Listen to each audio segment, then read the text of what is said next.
J'ai relu ta lettre ce matin, ma chère mère, et comme j'ai aujourd'hui quelques minutes de liberté, j'y réponds de suite. Je vais d'abord te raconter ma journée d'hier, d'autant plus que j'ai fait une excursion des plus remarquables. J'ai suivi le chemin d'un ami peintre. Je suis parti samedi soir par le chemin de fer de Limours et j'ai pris mon billet pour Saint-Rémy, village situé à 8 lieues de Paris et près de Chevreuse. La construction du chemin de fer d'Orléans à partir de 1844 a rendu la vallée de Chevreuse plus accessible. La ligne Paris-Sceaux est prolongée vers Saint-Rémy-les-Chevreuses, Boulay-les-Trous et enfin Limours en 1867. Des peintres romantiques Victor de Grailly, Eugène Bléry ou Émile Lambinet ont découvert la vallée dès 1830. Ils y venaient à la journée en calèche depuis Versailles. Avec l'arrivée du train, le commerce des auberges se développe. Un premier groupe de peintres séjourne à Senlis à la fin des années 1840, puis s'installe finalement à Cernay, à l'hôtel Margat. Le couvert y est moins cher. L'aubergiste est indulgent avec la clientèle des peintres installés durant de longs mois et souvent sans le sou. Il accepte sans sourciller les soirées animées et les toiles en paiement. Dans les années 1860, à la fin du Second Empire, il y a là Jean-Alexis Achard, dit le père Achard, Louis Français, Emmanuel Lancier, Armand Cassagne et parfois Émile et Jules Breton. De Saint-Rémy, nous gagnons Chevreuse. Hier à 5 heures, nous étions debout.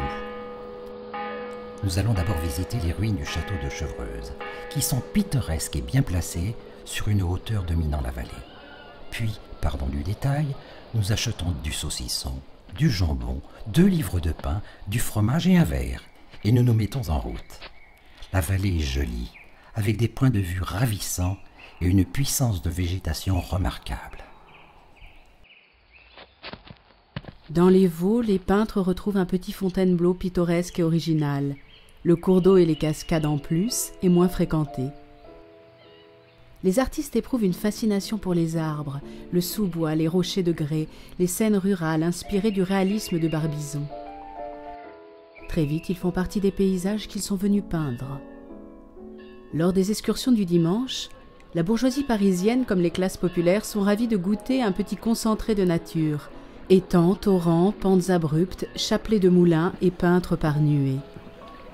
Les Parisiens viennent y passer une journée de beau temps, déjeuner dans l'une des auberges ou pique-niquer et repartent comme ils sont venus grâce à la patache, une sorte de grosse diligence qui les ramène à la gare.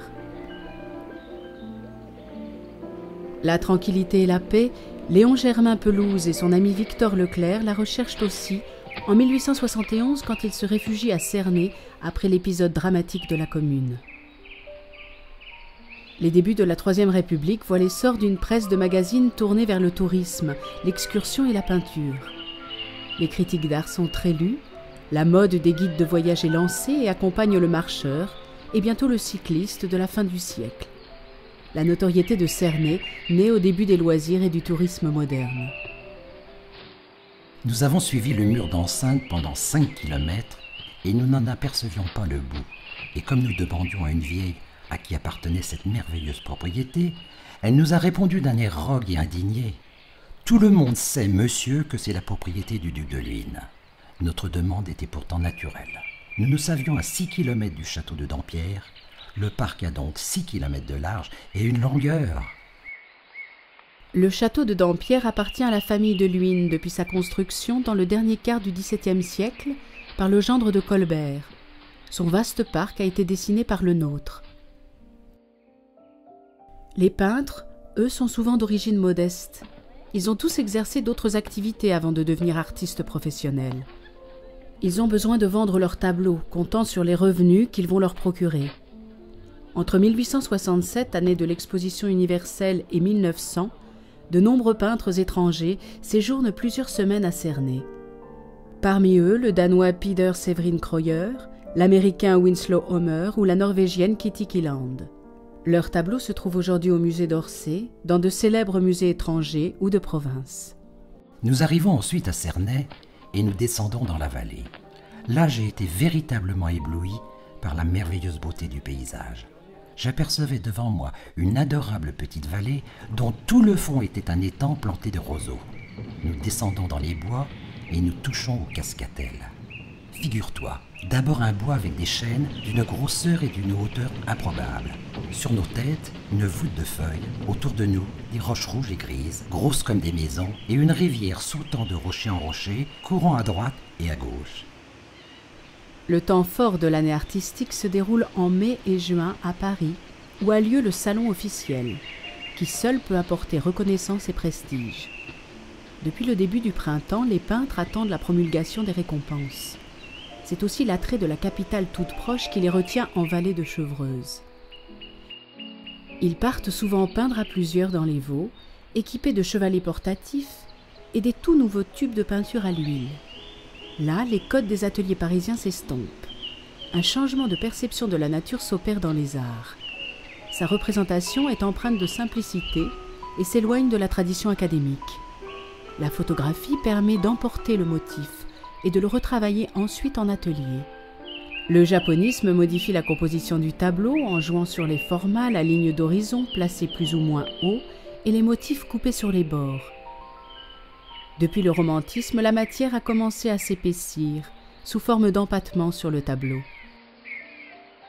Enfin, l'impressionnisme libère la touche. Certains artistes de la colonie vont participer à la création d'expositions en marge des salons et contribuer au développement d'un marché de l'art autonome, car la peinture paysagiste est très en vogue. Les cafés et auberges de Cernay ont joué un rôle indéniable dans la pérennité de la colonie.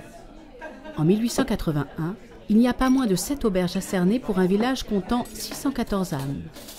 Comme à Barbizon, Pont-Aven ou au Pouldu, les murs ont longtemps gardé la trace du passage des artistes. Nous avons ensuite continué notre chemin le long des étangs que nous avons suivis pendant 3 lieues au milieu d'un paysage féerique, suivant le pied d'un coteau boisé où les arbres s'interrompaient tout à coup pour faire place à ces immenses rochers gris qui perçaient la terre de tous côtés. Nous allions à la découverte et nous avons été obligés de boire l'eau à la rivière en mangeant notre frugal déjeuner. Pour rejoindre les étangs de Hollande, on longe l'abbaye des Vaux de Cernay, dont les ruines sont longtemps restées envahies par la végétation. En 1875, l'abbaye connaît une nouvelle existence.